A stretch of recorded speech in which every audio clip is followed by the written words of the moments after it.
Okay, so I bought this Oculus Rift S on Amazon for 622 Australian dollars. It shipped next day with Prime, and it's an actual user review I'm going to do, so I wasn't paid for it. I didn't get it for free, and a lot of the reviewers, I feel like, they don't really actually use it. They just kind of all parrot the same things.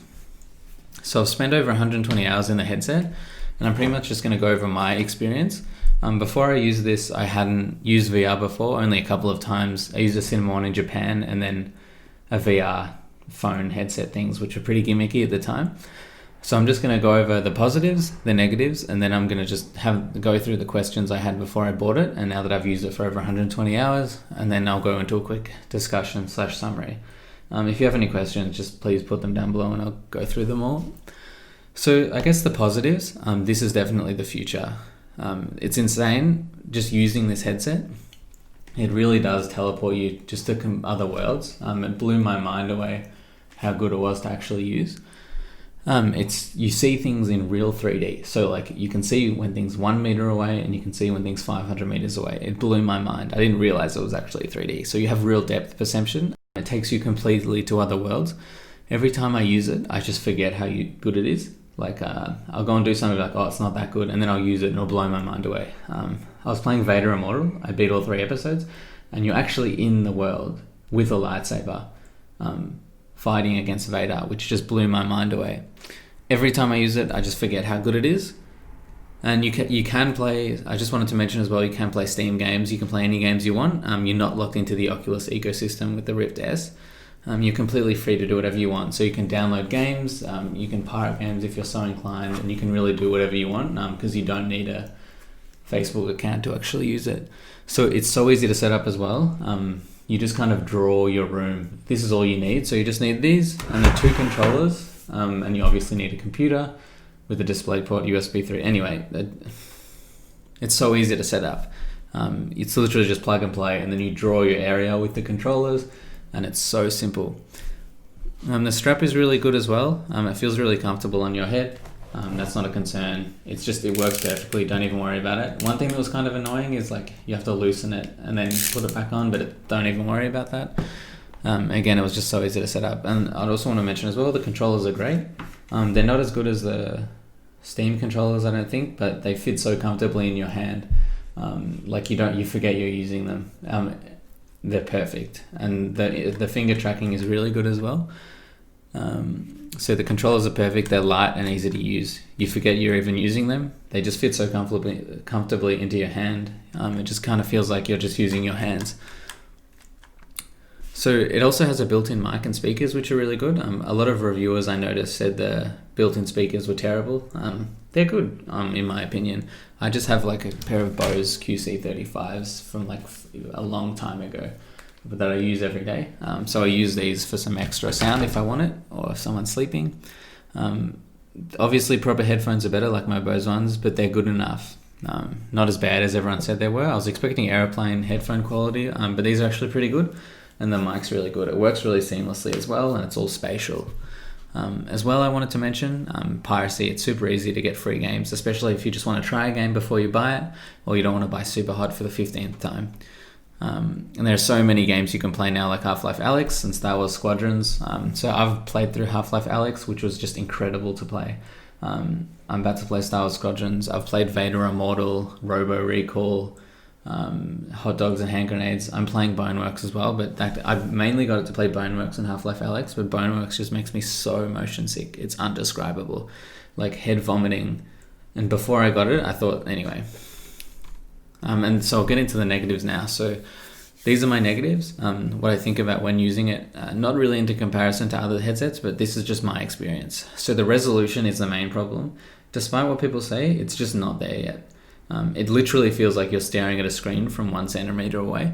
It reminds me of using a computer from like 20 years ago before we had high resolution displays. You can see all the individual pixels, and when things are in the distance in VR, it gives you a headache. I have really sensitive eyes, I think. I use eye drops, and they were a big lifesaver.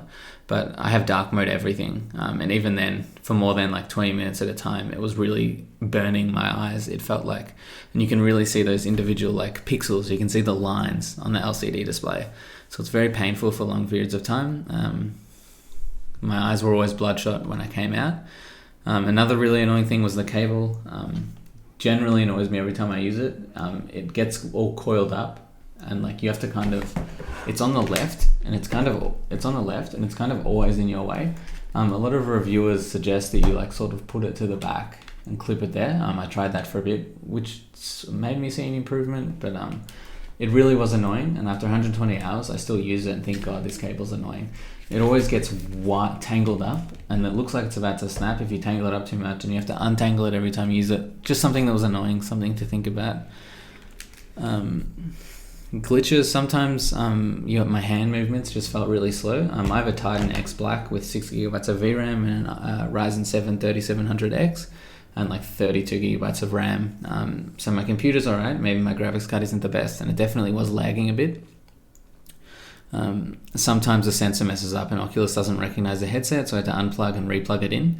I'm actually going to return this headset to Oculus, but I'll talk a bit more about that in a second. So it hasn't happened in a while, but it was still annoying at the start. It would sort of not recognize the headset when I plugged it into my computer, and I had to restart the computer, unplug, replug, do all that stuff that you just don't want to do, because then you have the headset on and you put it on top of your head, and then you're Googling, and then you're mad because you're doing 6 things at once and you just want the headset to work.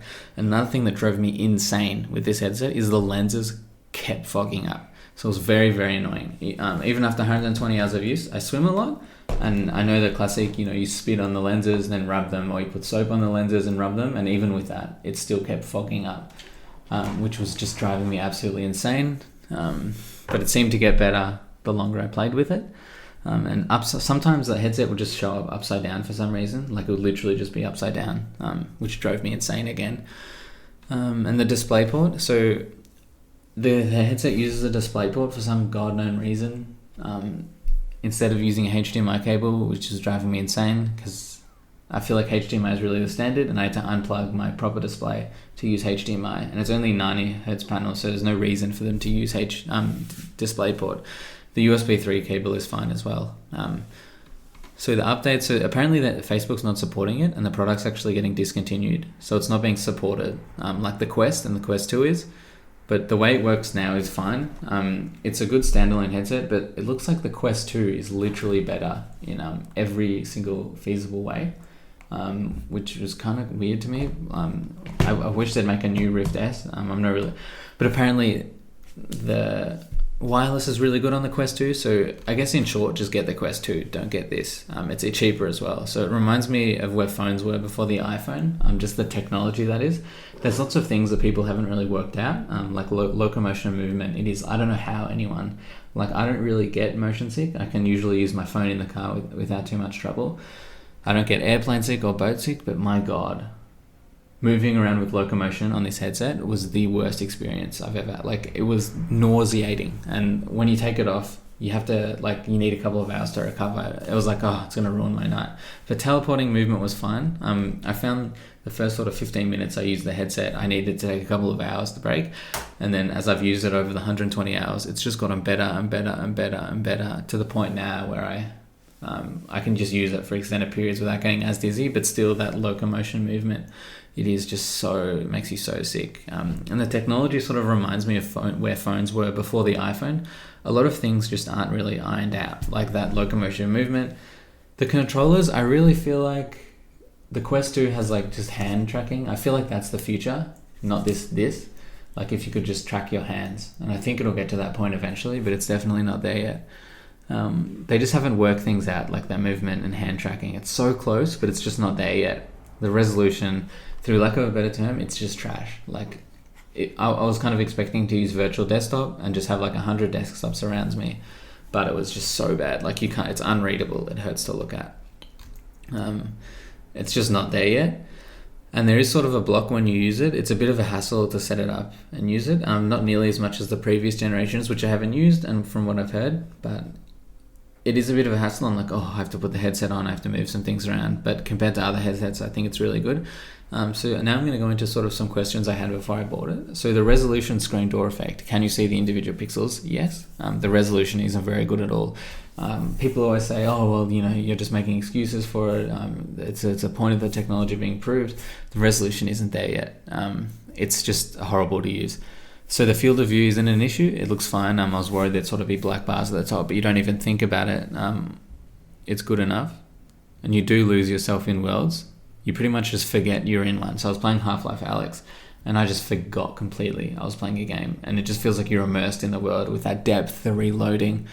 Oh, it's so cool. It's worth playing just for Half-Life Alyx. That's definitely the best VR game. And you do definitely lose yourself in worlds and forget you're in one. And motion sickness is a bitch though. It gets better and better over time, but you couldn't play Boneworks. I need teleporting movement. But I've been working up to it slowly. I've seen people play it and I'd like to get to that point.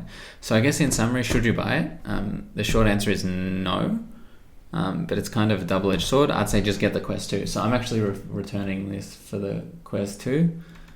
And I'll be getting a Quest 2. It's better in almost every way. And it's cheaper. And it has a higher resolution than the Index, as well as the space. So you don't need much space to use it in the system. And to use it really good. So you don't really need much space.